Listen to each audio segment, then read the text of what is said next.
अस्सलाम वालेकुम। तो मैं सलाम पेश करता हूँ अमीर जिस्कानी साहब को भी सलाम पेश करता हूँ कि उन्होंने जो है टाइम निकाला हम गरीबों के लिए। और जितने भी हैं साफ़ी हजरात हैं और जितने भी भाई आए उनको मैं बहुत बहुत मेहरबानी आपकी कि आप लोगों ने जो है टाइम निकाला।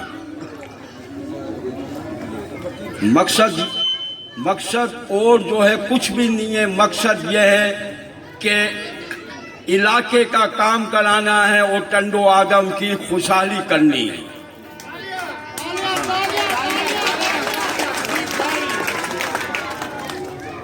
लोग आते हैं जाते हैं, सिर्फ मीटिंग करते हैं और ये मीटिंग करते हैं कि मैंने कितना कमाया, मैं इतना कमाऊंगा। लेकिन खुदा गवाह है हमने ये बातें नहीं करी। मैं जोहरा आपा से अपील करता हूं कि हमारी आवाज इस्लामाबाद तक पहुंचाई जाए, इमरान खान साहब तक पहुंचाई जाए। मगरिब और मशरिक दो शहर हैं टंडो आदम में। रेलवे पुल अगर बन जाता है तो हमारी जानें बच जाएगी। यहाँ पे सेनेटर भी है, कौमी के भी है, सूबाई के भी है। इनके पास इतना टाइम नहीं है कि ये जरा चटियापाड़े का फाटक पुल का एक मीटिंग तो करें। एक दो बार इन्होंने जो है स्टार्टिंग करी और चल पड़े। मैं बाजी से अपील करता हूं, बाजी यहाँ पे सुई गैस नहीं आता है लाइन पर। अपील करता हूं खुदारा हमारे इलाके की तरफ देखा जाए। लोग बीमार जब न फाटक की करीब जाते हैं तो फाटक बंद हो जाता है। सैकड़ों गाड़ियां फाटक पे लगातार खड़ी है और मरीज मर जाता है। इनको एहसास नहीं है क्यों इनका अपना नहीं मरता। मरते हैं तो गरीब लोग मरते हैं।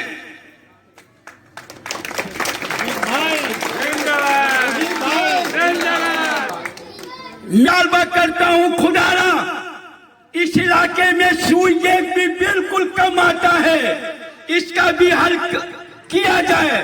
और एक अस्पताल भी सरकारी जो टंडो आदम में है, सरकारी अस्पताल, ये तो आदमखोरों का अस्पताल है। मेहरबानी करके एक ऐसा अस्पताल बनाया जाए जो कि गरीबों का इलाज तो हो सके। प्राइवेट में तो लेके बैठे हैं कसाई के बच्चे चोरी और गरीबों को काटते हैं, फिर कहते हैं कि हम फलाई काम कर रहे हैं। अरे यहां नहीं दोगे साहब तो कब्र में जाके तो जरूर दोगे। रेलवे पुल का अगर हल नहीं हुआ हम तहरीक भी चलाएंगे, भूख हड़ताल भी करेंगे। अगर जरूरत पड़ी तो हम अपनी आप को भी मारेंगे, लेकिन पुल बनाएंगे।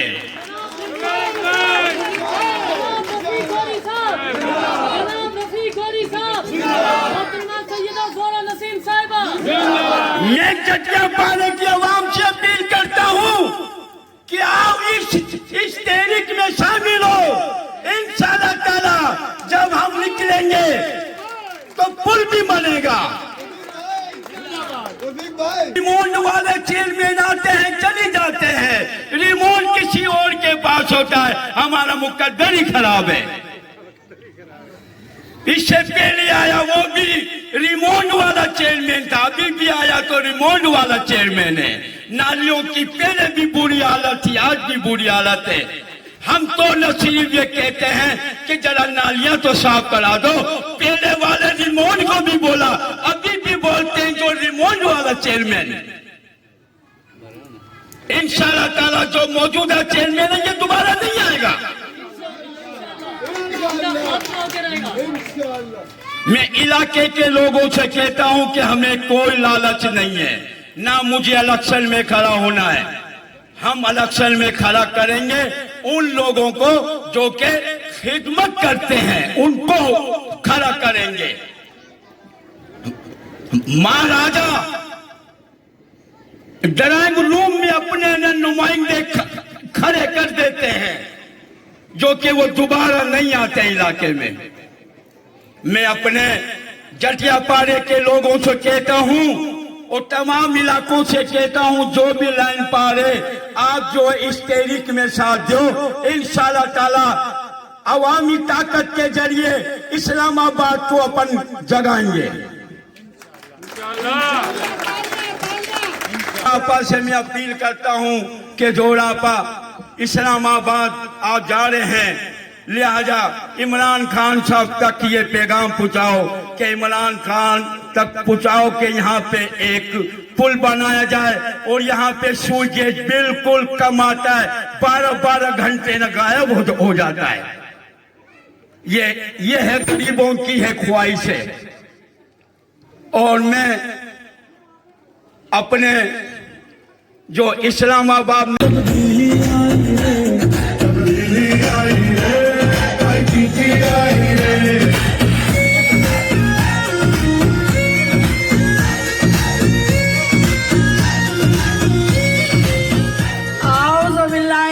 शैतानिर्रजीम बिस्मिल्लाहिर्रहमानिर्रहीम। जितने भी स्टेज पर हमारे बुजुर्ग बैठे हैं, मेरे भाई बैठे हैं, अमीर जिस्कानी साहब, रफ़ी गौरी साहब और हमारी media, print media, electronic media और जितने मेरे भाई सामने बैठे हैं, सबको मेरा सलाम हो। आज जो हम यहाँ पर आए हैं आप लोगों की बातें सुनने के लिए, आपके यहाँ के मसले मसाइल सुनने के लिए।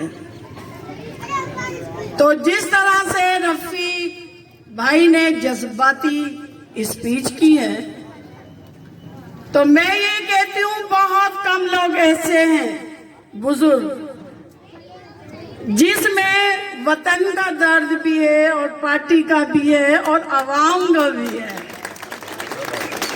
क्योंकि ये उम्र आराम की होती है।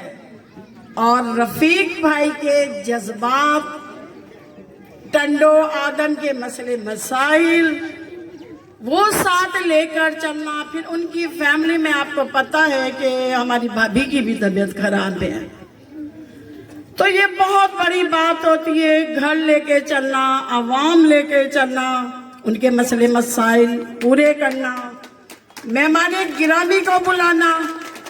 तो मैं ये कहती हूँ कि आप लोगों को चाहिए कि आज हमसे वादा करो आप सब कि जब इलेक्शन हो तो इनको चेयरमैन की सीट पे लाना है,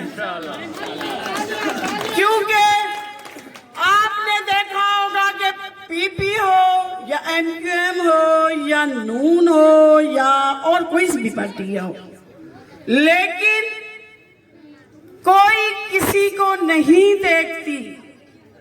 पर्सनल अपने लोगों के, मनपसंद लोगों के काम करते हैं, लेकिन अल्लाह ने आपको चांस दिया है कि आप लोग मेहनत करो और अपने में से ऐसे लोग चुनो जो रफीक भाई का साथ दे। और यहाँ के आने वाले वक्त में एमपीए, एमएनए, नाजिम, नायब नाजिम आपका ग्रुप हो, क्योंकि ये हमारी मजबूती है। अगर हम रश लगाएं तो मेरा ख्याल किसी भी चौक पे जाकर बात करेंगे, तकरीर करेंगे, खुद में खुद रश लग जाएगा। हमारा काम रश लगाना नहीं, हमारा काम है लोगों के मसले मसाइल नीचे से लेके ऊपर तक पहुंचाना। तो आज ये जो सब मेरे भाई यहाँ पर खड़े हैं, तो जाहिर है इसीलिए खड़े ना कि शायद कोई आए हमारे इलाके की हेल्प करे, क्योंकि यहाँ पर एमपीए इमाम शौकीन जो है वो मेरा ख्याल पहले भी एमपीए एमएनए रह चुके हैं, एमपीए थे शायद, और अभी भी वो हैं। तो क्या वो सेनेटर है, अभी क्या उनको अपना इलाका नजर नहीं आता? क्यों नजर नहीं आता? क्यों कि ये वो लोग हैं जो वक्त को देखते हैं, अपना काम निकाला और चले जाते हैं। तो हमने अपना वक्त जाया नहीं करना, हमने काम करना है, और वो काम हमारे गरीब आवाम का है।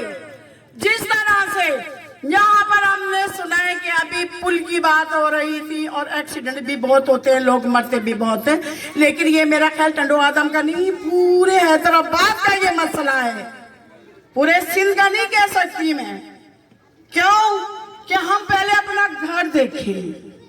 हैदराबाद में देखो, अक्सर टंडो मोहम्मद खान में देखो, अभी कोटड़ी में भी यही इलाका हुआ है। तो क्यों, क्या अमीरों को गरीबों की जान नजर नहीं आती?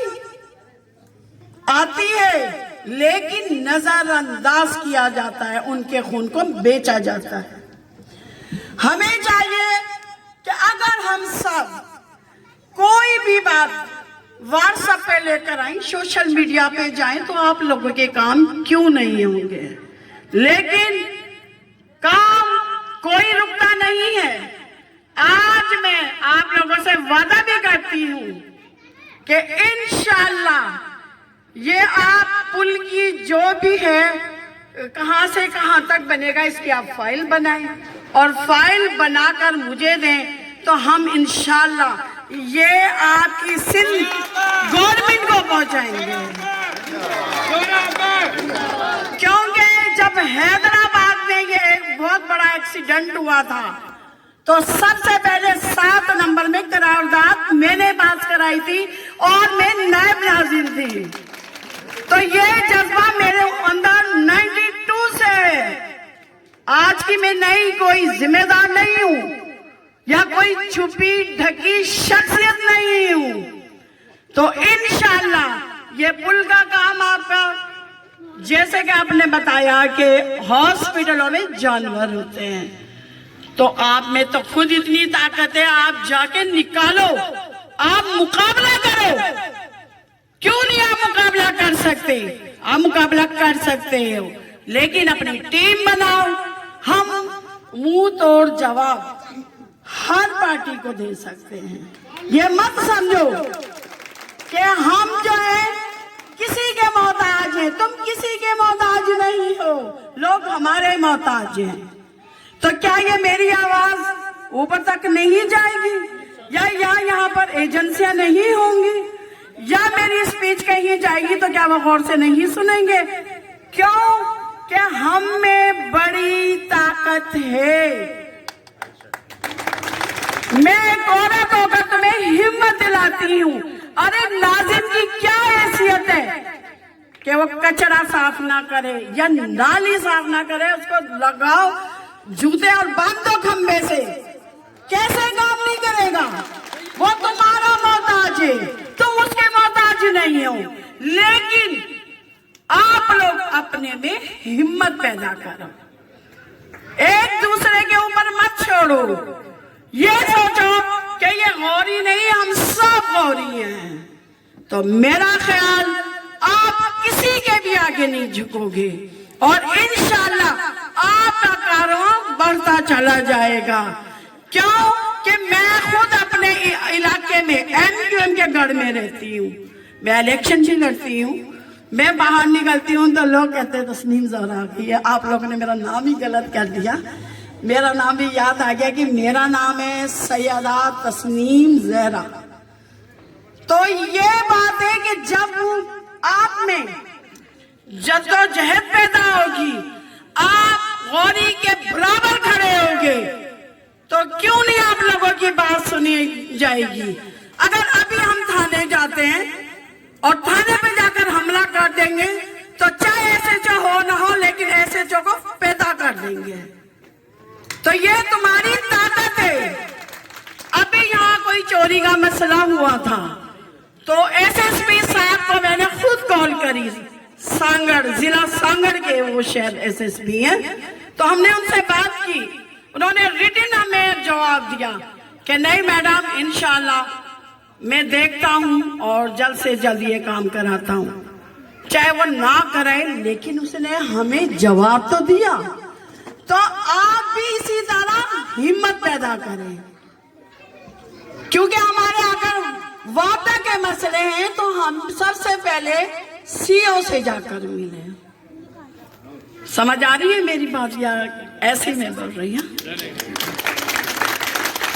सीओ से मिलना चाहिए, एसडीओ से मिलना चाहिए, और अगर कोई गलत काम है और जो तुम्हारे समझ में नहीं आ रहा है, या अल्लाह ना करे कोई पुलिस आ जाती है, कोई मसला होता है, तो आप फौरन गौरी साहब से कहें मेरे पास